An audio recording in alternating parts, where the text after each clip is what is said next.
So, good morning or good night, depending on where you are in the world, and welcome to another episode of Is It That Bad, where we take a look at an album that maybe had bad reviews, but for this one, I gotta change the intro because actually, this album did not receive bad reviews when it came out. Maybe one or two bad reviews, but actually, it was positive.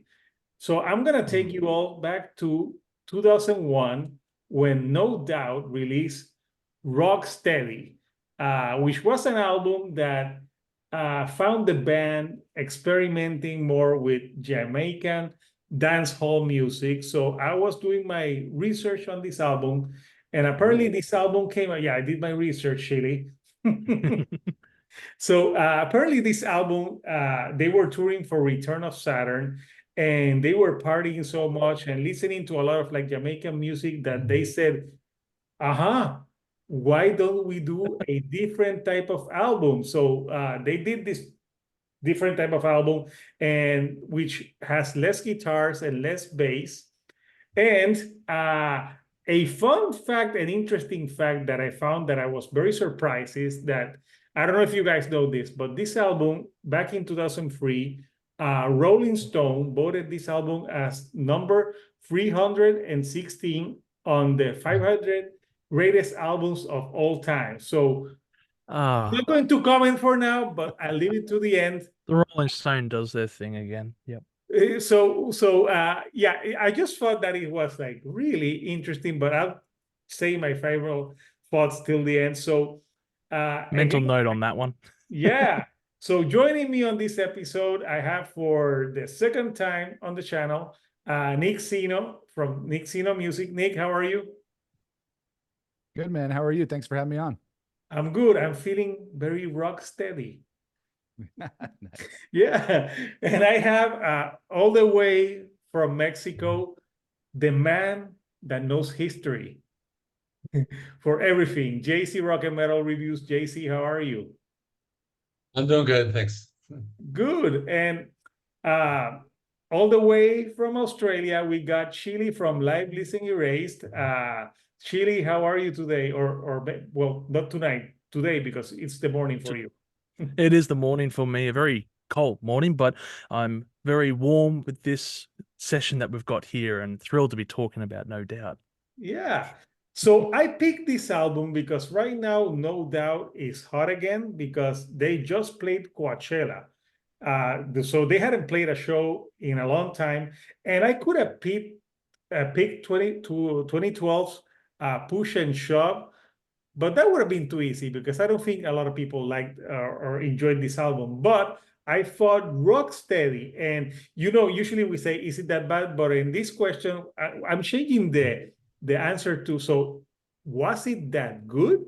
Because it got like very top reviews when it came out. So it's kind of like a left field, like maybe question like to us, like 23 years later, how has this aged? So, you know the drill. We have the 3 rounds. On the first round, we give our first impressions when we listen to this album.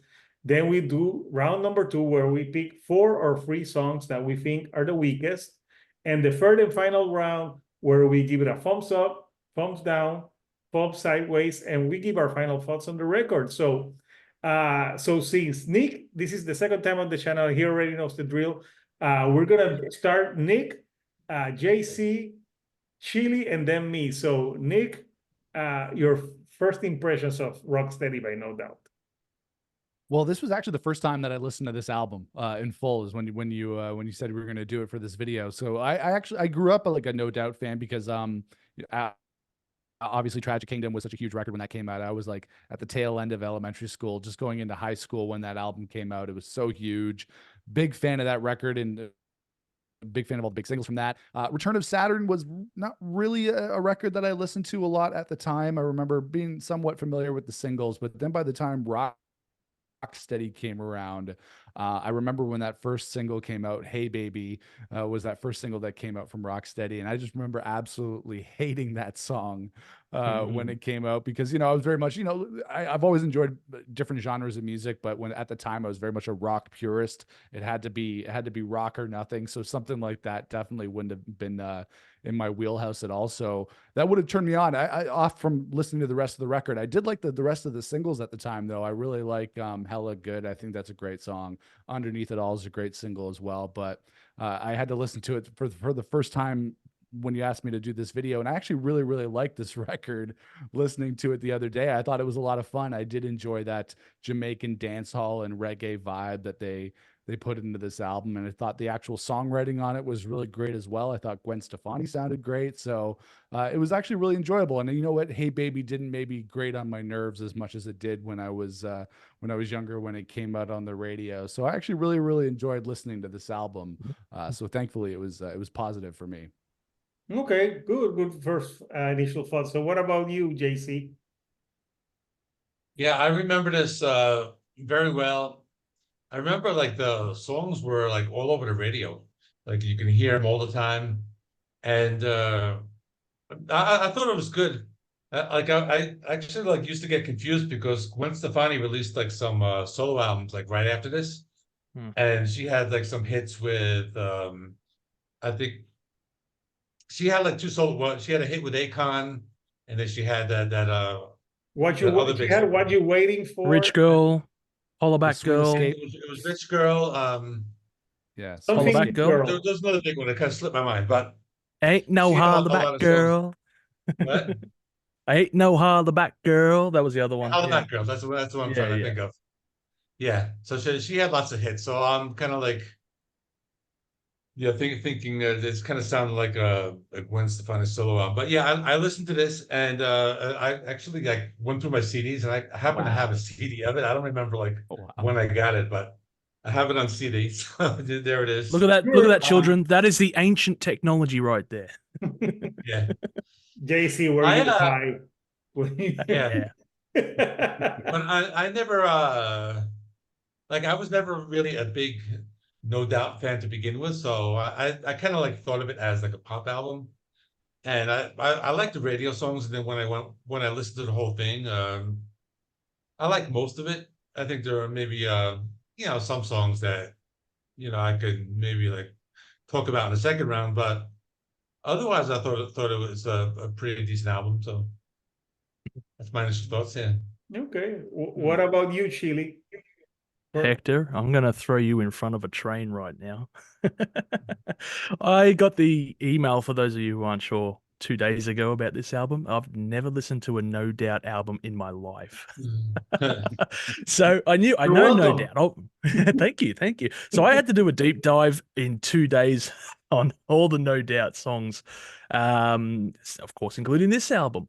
And I guess what can I say about this one? It was. Look, I knew about No Doubt. Obviously, I heard the singles. I was in high school when these singles were coming out, so I do recall, the main ones like "Hella Good" and "Hey Baby." They were massive at the time, and I definitely recall these songs. I recall maybe one or two tracks off Saturn. I can't think of the names of them, but I never really got into No Doubt. In fact, the only time I got into No Doubt was on what's it called, the Guitar Hero game, and they had the song Spiderwebs on that.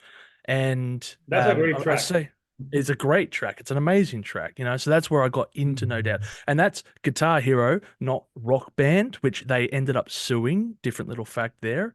Yeah, Hector, I did that thing you call research for once here. You did some research. I did a Good. little bit of research on this one. I tried out that thing you call research, yeah. So, yeah, they actually sued Rock Band because they used their likeness, blah blah blah. That was a couple of years after the band, I think, broke up or went on hiatus or whatever. Anyway, Guitar Hero 3 was the one where I heard Spiderwebs and I kind of started getting into them, I should say, but never album wise. It was just, a couple of songs here and there, and that was it. So this album is the first. Rock Steady, 2 days ago, is the first time I have listened to this. And thankfully it was the expanded edition. Yay. So I got an hour of No Doubt to listen You to, didn't have and to listen to the acoustic version, man. I did. I listened to the acoustic versions. So yeah, I listened to it, and without giving too much away, it felt a bit long. Longer than it probably would have been. But it's definitely not the No Doubt that I thought it was going to be, considering spider webs. So I'll leave it at that. Nice.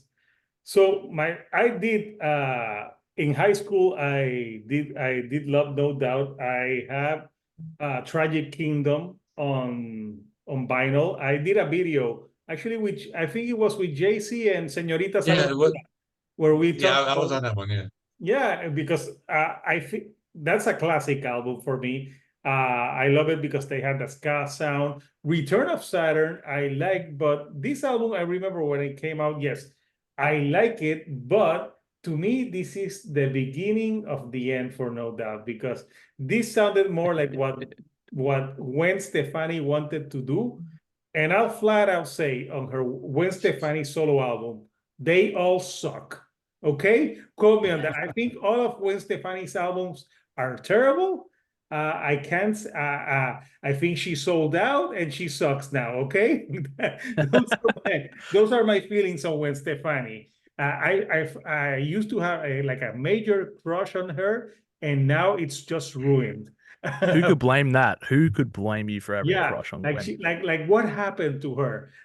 So yeah, to me, I did, and actually, when this album came out, I saw them live in Puerto Rico. They played in Puerto Rico, and it's also because they played Tragic Kingdom stuff, and live they were very awesome, very energetic. And when this album came out, yeah, I enjoyed it because even though at that time I was more leaning into like heavier stuff, or so to me that this album, it was very different, very danceable. So I did enjoy it when it came out, but I hadn't listened to this album in a long time. I just remember the singles. I didn't remember the other tracks because the album from No Doubt that I really go back to a lot is Tragic Kingdom. Return of Saturn, it has some good tracks, but it also had some tracks that it wasn't as great as Tragic Kingdom. So I didn't go back to it that much. But yeah, but I picked Rocksteady because I know that it's one, besides Tragic Kingdom, it was their other most commercial, like successful record. And actually, Hey Baby won Grammy for the best pop song on that year. So interesting fact. So, but yeah, when it came out, I was all over it and I owned it, but I don't have the CD anymore. So yeah, those are our first impressions of Rocksteady by No Doubt. So now we're going to round two, where we pick a few tracks, maybe 3 tracks that we think are the worst. So or aren't as good. So Nick, what tracks did you pick and why? Sorry, we're going to me. Sorry. Yes, you're Nick. Yes. You're like I missed that. But yeah, He ain't Rocksteady. Hey Baby was probably the worst song on the record for me. Still, I didn't like it when I heard it back in the day when it was a big single, and I still don't like it today. And it was really it's one of those songs that it was such a huge hit, and it was so everywhere when it came out. I don't think there's a possibility that I could like it now. So with Hey Baby, I still think that's probably the worst song on the record, even though it was this gigantic hit when it came out back in the day. And then Detective, I felt was also one of the worst tracks on the record because I felt that it had really silly lyrics. I found all the lyrics on this album to be kind of a little bit silly and kind of cringe in general, just because all the songs are about Gwen Stefani and her breakup with Gavin Rosdale of Bush. That was a big thing that was going on at the time, and did she you can broke tell up with that him was at that a time? big thing that influenced all their lyrics. I think that was happening around then. Yeah, they were getting a divorce or something was going on. No, I thought no, they were going out. They were going out. They were going I thought they out. got married. Yeah. Maybe she was still bitching about Tony Canal. Yeah, that's what Well, I that's the that's what thing. I I was never, I kind of never got how thinking. they could write songs together about, they wrote songs about their own breakup. I always felt like that was Fleetwood such a Mac. strange dynamic to write them. Yeah, very Fleetwood Mac. Yeah. So yeah, Detective was not one of my favorites on the record. I felt that to be kind of annoying. And then, sorry, the other one was Platinum Blonde Life. I thought that had more of like a rock kind of classic No Doubt feel, but it wasn't one of my favorite songs on the record. I felt it could have been really left off the album altogether. So, although I guess it was kind of autobiographical, Platinum Blonde Life for Gwen Stefani, I felt that was definitely one of the weaker songs on the record. Mm. Oh, sorry, just quickly, Gavin, they were just in a relationship. I just wanted to correct, just in Okay. case anyone's out there just ready to type up. They were just Yeah, I doing know. it. Back check. Yeah, That's very they're in the important. honeymoon. We gotta get the timelines Yeah.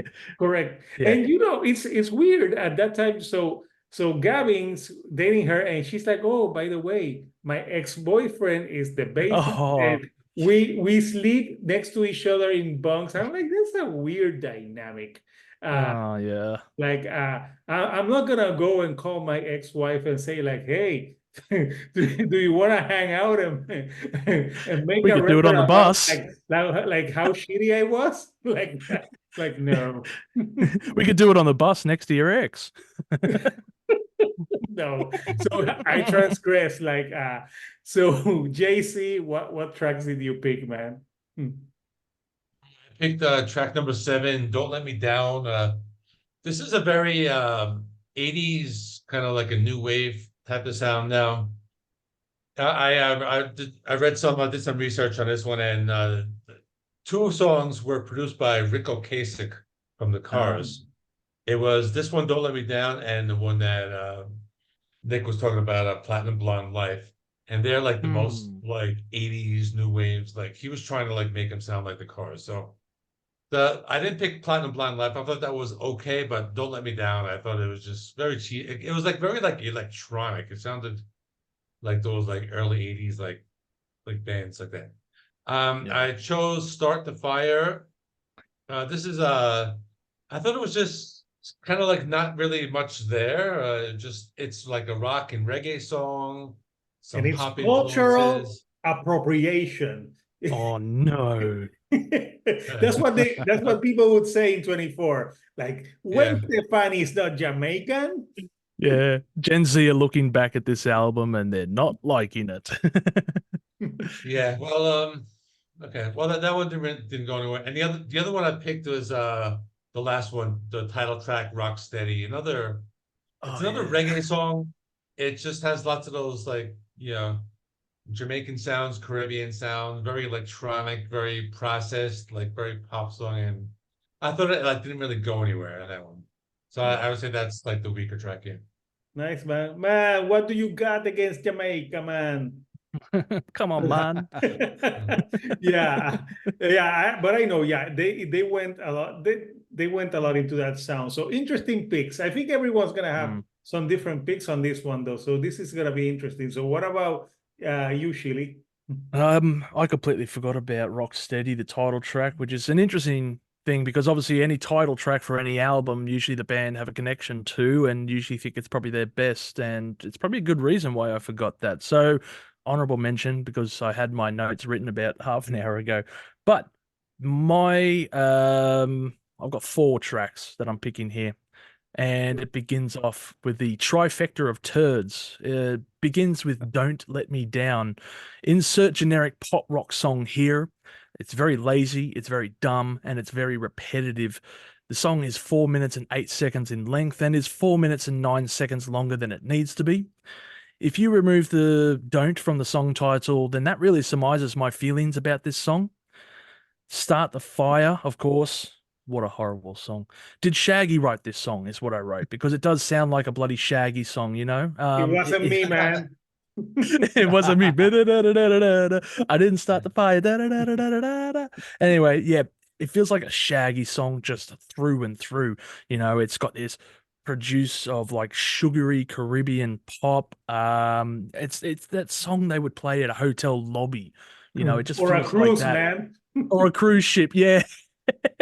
And not in a good way. It's the background music that you want to, jump off board and try to swim out to land to. And the other thing as well about Start the Fire, which JC, I'm a bit surprised he didn't mention this. Why the fuck are there bagpipes on this tune? Shithouse instrument, and they never, never should be used. Only AC/DC gets away with it for using it once. That's the only time bagpipes have ever worked. And I can say that that's not cultural appropriation. I'm Scottish. I am Scottish. I'm allowed to say bagpipes are shit. So keyboard warriors, stop typing. What about Biffy Clyro? Biffy Clyro. Yeah, was he on? Break. Come on. Yes. Oh my God. Okay. Pass. But yeah, also, what's with the guest spot vocals, which sound like they just wrote, one song and then inserted it a bunch of times throughout the song? I don't know. I don't know. Actually, I read that Bounty Killer never got paid, or wasn't he like doing the band? That wouldn't. Oh no. Yeah, because that was one of the singles. He was on the one of the major singles, wasn't he? Yes, on Bounty Killer. Hey baby, Baby. yeah. Hey baby. Ooh, if he didn't get paid, ouch. And I read. I'm not sure. Don't quote me, but I heard. Don't quote him. Someone's got to comment below. Like Bounty Killer, no doubt. Pay me my money. You haven't paid me. Okay. I can't even remember Bounty Killer. Is that anyway? That's the only time I heard from him. Yeah. To finish off the trifecta of shit, we have Running. Was this song written on a Game Boy Advanced? That is what I have to say. It feels a lot like, a lot of the songs have these weird sound effects, but really it's prominent here to such an extent that I feel like I'm playing, I don't know, Pokemon. And then this song just pops up. I'm walking through Pallet Town and it just sounds like Running is playing in the background. I could have fallen asleep to this song, which was dangerous because I was driving at the time. And you were driving.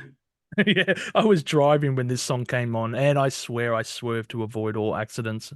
If you told me option A was to listen to this song, or option B was to give a colonic irrigation, I would be snapping those rubber gloves on before I could finish that sentence. Lastly, we have Waiting Room, and are you picking like 5 songs? I'll just rattle off the entire album. Yeah.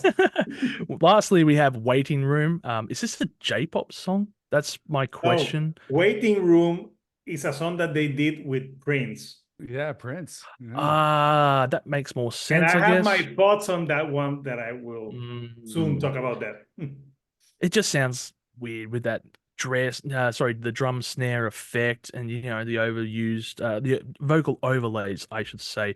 It misses the mark. Gotta say though, Gwen Stefani's vocals were pretty good on that song, but it's just a bit it's very over repetitive actually in Waiting Room. So yeah, that's me.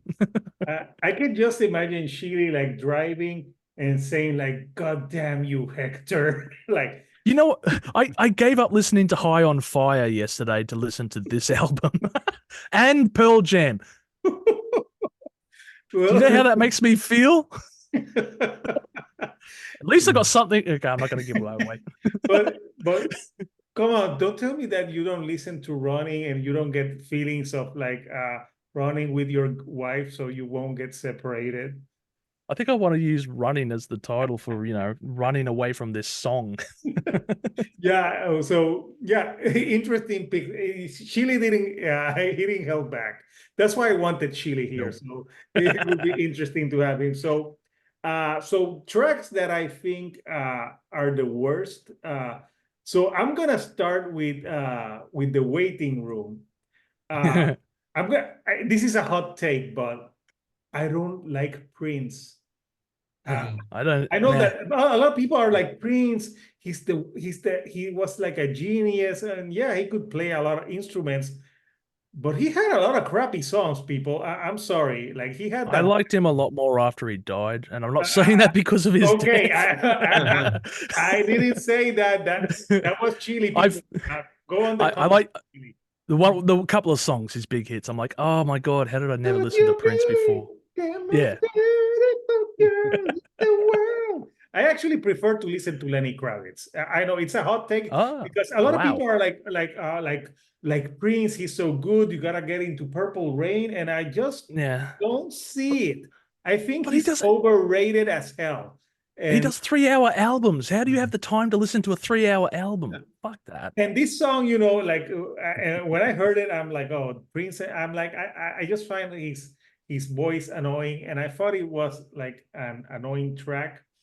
The other track, I would pick "Don't Let Me Down" because it's just like Yeah. it's just so it sounds like a rhyme, like a nursery rhyme. And you know, actually, Gwen Stefani on the like Return of Saturn and Tragic Kingdom, she got better lyrics. Like I don't know if the relationship with Gavin was it as juicy as as the one with Tony Canal, but like it I don't know. It wasn't the same. I'm sorry, Gavin. You didn't have the same effect that that Tony had on her because the songs were not as great. Start the Fire is just a bad like reggae song. If I want to listen to a good reggae song, I put on some Bob Marley because I have nothing against reggae, like Bob Marley, different artists, but not you. I said cultural Oh, here appropriation we because go. maybe in today's climate they will say like but don't worry, kids. After that, she culturally appropriated, I think, Japanese culture. She grew up in Japan though. I didn't know that. I know that after that. I did research. You did some I research. did research. Yeah, she grew. Yeah, there's a lot of thing behind that, and people have said a lot about that. And but she did grow up in Japan for quite a few years. I just want to throw that in. So people are gonna be like, you jerk, you didn't know that. I'm like, what is her obsession with these girls? And a track that no one has, Detective. This Detective is god atrocious. The lyrics are just stupid. She's like, "Ooh, I caught you. I'm a detective." She's like, I "You think were." Nick picked that. Oh yeah, yeah. It was Yeah. just terrible, and no one has mentioned this one.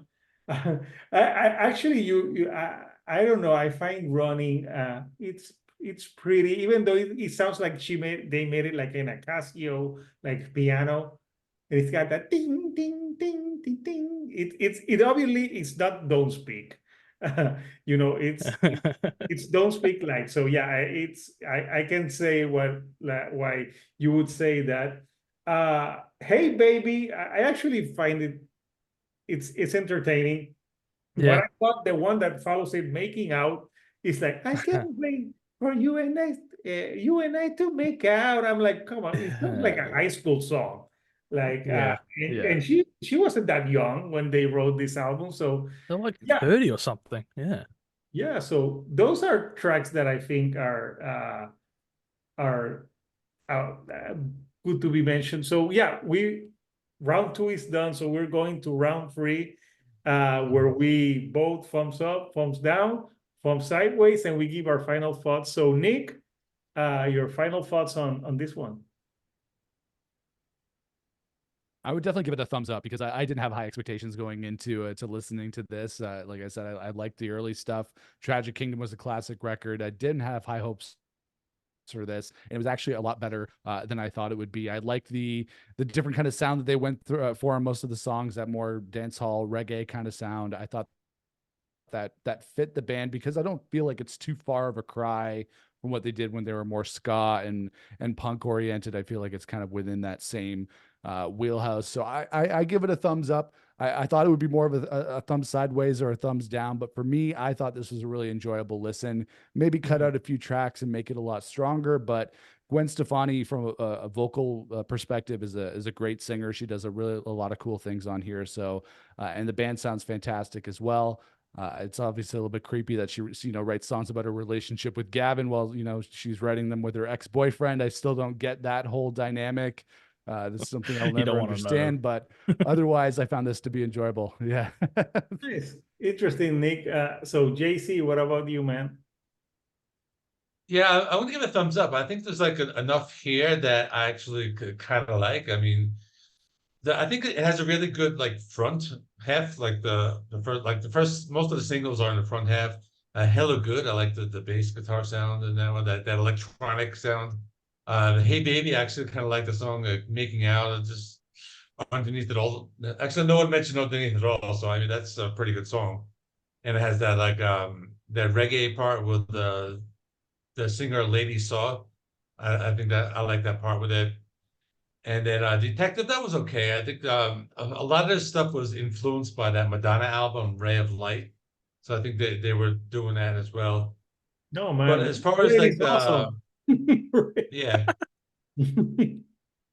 I mean, I think it gets a little weaker on the second half, but there are songs that I kind of like. Run, I like Running. I thought it was a catchy song. In My Head, I thought that's a good song. Platinum Blonde Life is okay. Waiting Room is okay. So I think it's good enough. Because actually, I think like it's a fun album. It's like not something I'm gonna listen to all the time, but I think it's enjoyable. I think at least the front half saves it. So thumbs up for me. Yeah. Okay. So Chile, you don't like fun. What are your thoughts on this one? Geez, I wonder what I'll be picking, eh? Ugh. Yep, this is just a terrible album. If you had the single with just the first, ignoring the intro, the first two tracks, you could listen to the entire. Well, that's the only good parts of the album for me, and I give those songs a free pass because I grew up on them. You know, even as far as the singles go, are they really the strongest ones you want to leave people into if they want to discover No Doubt? No, you don't. You want to go say, hey, listen to Tragic Kingdom. This is an album I will never be. I've had no interest in listening to it, despite I know its existence. I knew the singles and I've never revisited them. And after listening to this entire album, I'm never going back to it. So that's why it's getting the massive thumbs down for me. But I had to give an explanation. And yeah, this is going to get a little bit long-winded. Sorry, people. But yeah, look, I'm not into ska music. It's not my thing. So obviously, I'm not going to be, massive fan of this whole thing. Anything that was ska to me, I would be listening to it or introduced to it because of bands like, I don't know, Rancid, NoFX, Offspring, who all around that time period, around Yeah. 95, when No The Doubt was Mighty blowing Mighty up. Boston's, man. You should. Yeah, the Mighty Mighty Boss Tones are, they're all right. And You know, Real Real Big Big Fish. Fish. Yeah, Real Big Fish is another one. But like I've heard some of their I've heard some of their songs, and it just gets a bit much for me. For me, I've always viewed ska music as the disco music of the 90s. It was just gone in such a quick period that it was forgotten. You know, it has there's this whole history behind it that's really cool and really interesting. And even reading up about No Doubt, I kind of actually wanted to do a special episode just based on the history of the band because, you listen to the band, was formed by the brother sister. What was his name? Ed, I Eric think it is. Stefani.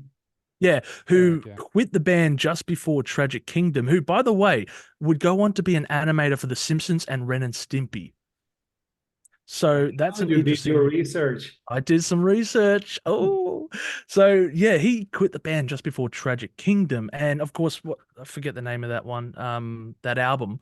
But there's the interesting story behind that one because Interscope didn't like, their '92 album. It didn't do well because grunge, and then they just said, "All right, well, we're going to record our own album," which was under some record label underneath Interscope, and then it kind of gave faith to them to do Tragic Kingdom, which went 16 times platinum, blew up, and yeah, like I got this whole, I guess, theory behind it all. And basically, Interscope Records just wants Gwen Stefani. And way they did it was kind of watered down the music because, yeah, they were, from what I've read, Return of Saturn was a really bad time for the band. They just came off the back of a long tour and the whole recording sessions was really bad. Like they just didn't like the whole experience.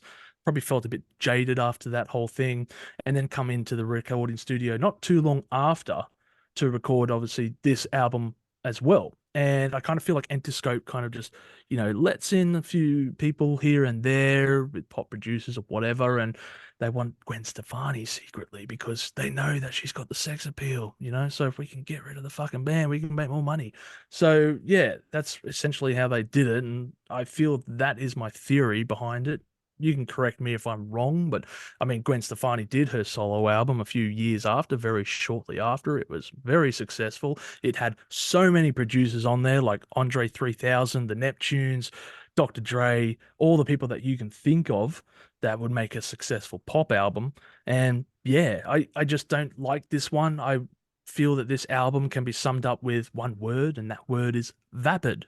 It's just a band on autopilot, and they just sound like they really are not trying too well. I will finish off by saying I think they were trying for something but failed in the process.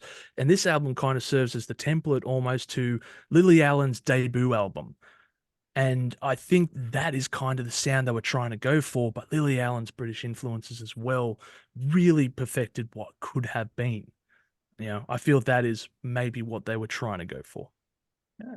It's good that you didn't hold back, man. So, Fuck man, this, what do fuck you this got album. against ska, man? I'm sorry, I grew up in the '90s, and I love ska music. I have great memories from ska, but this record is not a ska record. You know, like even Tragic Kingdom No, is not pure ska record. no, Uh, not pure. so yeah, I like ska because you know they play. It's fun to dance to, and you always have that guy that just dances. There's always a trumpet player sitting around with like the suspenders. No, I feel I, like ska music, and I've even interviewed a few newer ska bands on the channel. I think like two. I have two ska bands, and they were pretty cool. So I like me some fun, man. it's fine. It's fine in small segments, and I'll give you the perfect example is London Calling by The Clash, because they tempted that, but they also did lots of other stuff, and that's like the reggae. That's the level of ska that I really want, you know? Yeah. So for me, you know, back when this came out, I was into No Doubt, but revisiting it years later. So yeah, when I read that Rolling Stone said that this is Oh yeah. 360 in the top 500 records of all time, I'm thinking, what the hell are you smoking, Rolling Stone? This is the same publisher that gave like Nevermind 2.5 out of 5, I'm pretty sure, by the way. Yeah, so uh, there's still some tracks that I enjoy from here, and it takes me to that time, but I don't think this has aged that well. I think there's more bad Yeah. than good on this album. So I agree with Chile. I'm giving this a thumbs down. It's not that rock steady for me, you know. I still prefer Tragic Kingdom. There's a few, you know, it's not the worst thing that I've listened to, but I don't think it's aged that well. And to listen to see people pointed as high as like 500 greatest albums of all time, like come on, people, this is not in. This does not deserve to be. I wonder, what do you think, Nick? Should it be in the, like? Don't you think that that's kind of like it's not that bad for you, but like should it be like the top 500? No, definitely not. Like the only one that I would think would be worthy of any inclusion would be Tragic Kingdom, would be the only one that Yeah. would be worthy of any inclusion of that kind of list. But Rolling Stone, they're always strange with they're always revising the list, right? And they always seem to be revising it to reflect more modern releases, even if this is like already a 20-year-old album. But they're always trying to kind of keep up with the trends and keep up with what's current, even though there are so many great albums in the pantheon that deserve to be in there over this one. So definitely should not be in there. Tragic Kingdom is the only No Doubt album that has any place in that conversation. Yeah, if you want to listen to another, I would say Tragic Kingdom is their staple. So yeah, when I was listening to this one, I thought, yeah, you know, the just the lyrics alone, you know, Gwen Stefani, the deep in her context of how she wrote lyrics from Tragic Kingdom, they were kept getting worse. So I was just thinking, just like get back with Tony, man. Like like Gavin.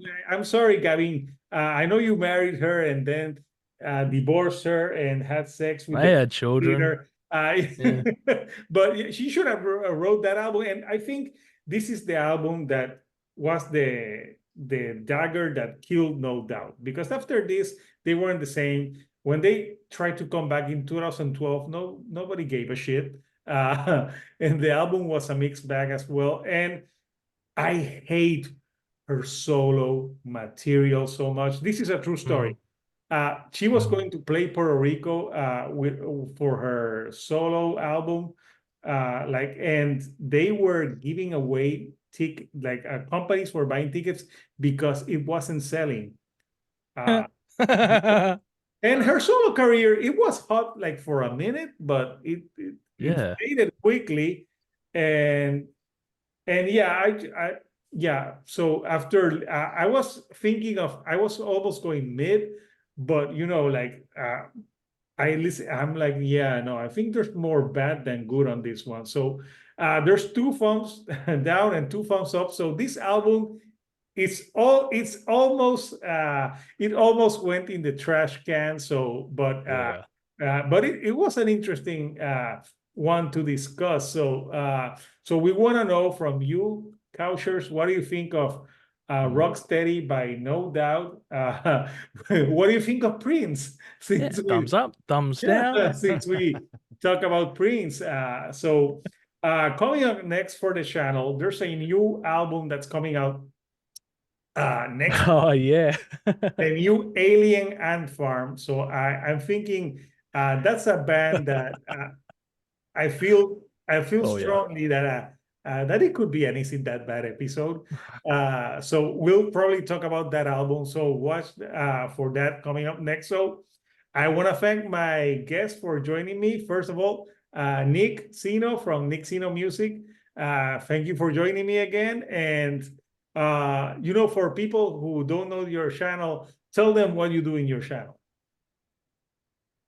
Well, yeah, pretty much everything on the channel, everything rock. So it's talking about rock music news, reviews. I do some covers on there as well, playing some songs here and there. I like to kind of mix together when I'm reviewing albums or, doing rock albums, where I kind of like to mix that together with me singing songs from the actual records. So that's what I do over there. So if you like to talk about modern rock, alternative rock, indie rock, classic rock, pretty much anything, you can do that over at Nick Sino Music. Nice. And he loves Oasis.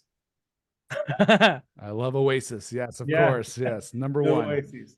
Okay. And of course, JC Rock and Metal Reviews. If you don't know him by now, watching this channel, like he's been like 2 years we've been doing collaboration videos, like since I lived in Miami. He does album rankings. He does a lot of like history from bands and old music, new music, and different genres in rock, so give him a sub if you haven't. And live listening race, his channel, if you want 5 minutes reviews that sometimes are less than 5 minutes and sometimes are longer than 5 minutes. And sometimes I ask myself, Chili, do you know what 5 minutes is? Yeah, it's about 5 minutes. It's 5 minutes. So, and he also does a great, there's the series Live Listening Erase, where he talks about a band that you would see live and never see again, one that you would erase from the face of the earth, and one that you would, I think, you listen to forever. And we recently taped an episode on his channel that is coming out, I think, in a month from now. It's going to be really good, where we did like a wheel and we picked different, everyone picked albums. So that's the Wheel of Pain. The Wheel of Pain. So if you haven't subscribed to his channel, he's got some great content, and he talks a lot about like different styles of rock and metal and stuff as well in his channel. So, and of course, the Shield on a Couch, if you haven't subscribed to me, I do interviews, I do this series, and I also do like album reviews for different type of like genres. So if you like the content, give me a thumbs up and give me a like and subscribe to the channel. So we'll see you next week, probably on another episode of Is It That Bad? So until next time, people, this is Hector, the Shield on a Couch, and I'll see you all right here on the couch. Thank you and goodbye.